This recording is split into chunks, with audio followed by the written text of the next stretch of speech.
I want to bring up something else you said recently, Tammy, because you recently wrote an article on, quote, the smug bigotry of Trump haters, where you highlight the, quote, thinly veiled contempt of those unlike society's all-knowing benefactors. And the poster boy for this behavior, of course, is Jim Acosta and his cluelessness while debating Stephen Miller last week on immigration.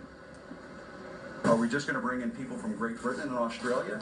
Jim, actually, I have to honestly say, I am shocked at your statement that you think that only people from Great Britain and Australia would know English. And it shows your cosmopolitan bias. And I just want to say... It sounds like you're trying to engineer the racial and ethnic flow of people into this country. Jim, that is one of the most outrageous, insulting, ignorant, and foolish things you've ever said. And for you, that's still a really...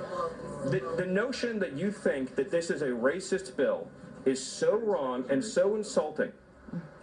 Now, if you Kim Jong-un threatening to turn the United States into a lump of jelly, Jim Acosta, after Stephen Miller was through with it. Perfect example of Michael Gerson's speechwriter for President Reagan's phrase of the soft bigotry of low expectations. First, of course, there are 54 countries that have English as their primary language. That's right. But this is this dynamic where, like Acosta, even if you don't speak English, that somehow if you're disenfranchised or disadvantaged or poor, that you're just too dumb to be able to handle any kind of expectations. That is outrageous. It's what the left has always expected of people. And we see it also, of course, in the universities here. We saw, of course, a lot of bigotry coming out about West Virginia after the Trump rally on Twitter. Yeah, social media. Yeah, exactly. You know, that in West Virginia, people also don't speak English and can't, you know, make a living.